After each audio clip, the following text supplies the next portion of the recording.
Today is December 28th, 2007. This man, with the olive skin and the bleach blonde hair, that was appeared to be wearing the black bandana around his head on a previous occasion. We saw that vehicle. I don't know if he's with that vehicle now. That seems to be for sale. Also, the white one there behind him. Last night, that appeared to be surveilling. And unfortunately we were not quite quick enough to be able to get the information photographed at that time, but I hope it was caught at the beginning of this video. I had to clear out the camera first, unfortunately. He'd actually been by the fence there for quite some time. There was originally another man there with him, and he seemed to be busily working on actually securing something to, you can see the yellow and blue directed energy weapons waves there going to the fence. Oh good, he came back with that gentleman right there, who's now on this side of the fence. There was also a person that was wearing another jacket. It was just a football team jacket though, not one of these Brothers Forever or something like that type jackets that had been standing on this side before. They've been working on something there to do with this fence.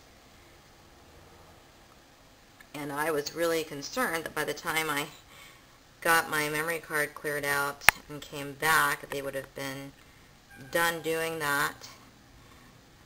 But they're still there, and they're still doing something strange there with this fence. Let's see. Now my memory card has a good amount of space on it, so I guess we'll watch them for a bit longer and see just what we can tell is going on here.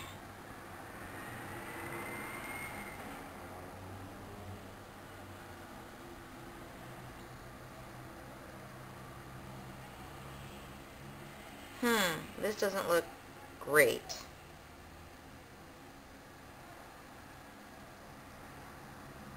So he just secured two other things to the fence there.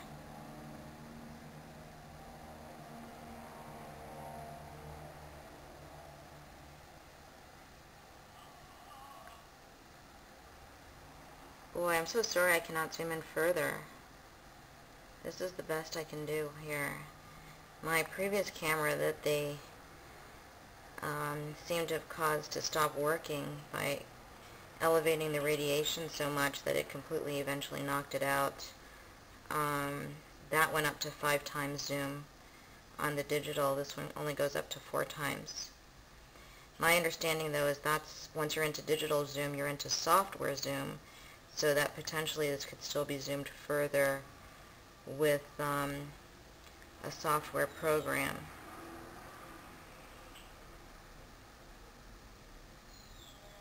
Let's see, there's someone coming into the building now, which may just not actually have anything to do with it, but since there's so much strangeness going on, and these two people are up to no good for sure over there, I thought that it would be worth checking who's coming into the building now, because I'm not in the most discreet position myself at the moment in order to get this footage. I'm basically right in front of the window shooting out. It's just that they're so concentrated on whatever else they're working on there to help rig things up.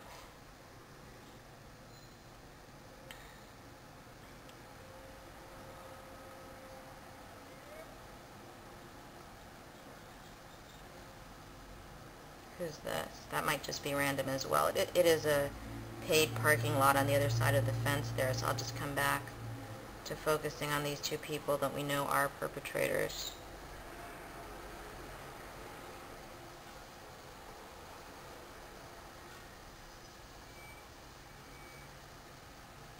Okay, who is he signaling to? Let's see if we can see this guy.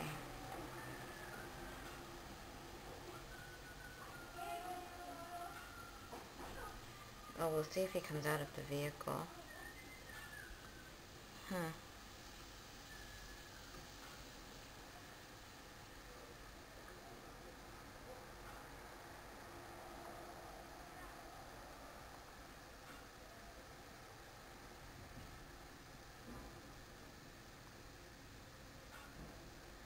know that that guy came out of the vehicle yet.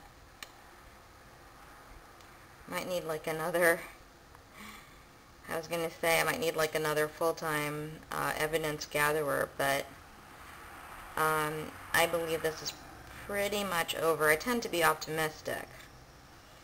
I think I would have been much more depressed if I did not keep thinking that at some point soon the proper authorities would have to actually do their jobs and put a stop to this.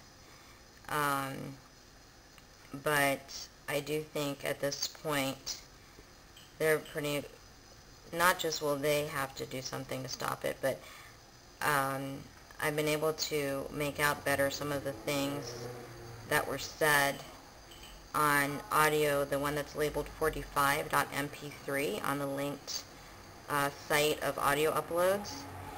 And in there, the field operative that was a, quote, audio engineering consultant that was working on this, that they appeared to have brought in from Nigeria, he also appeared to be forcibly put to work on it, as in he did not want to be working on it from the sounds of things, but he was being forced to do so.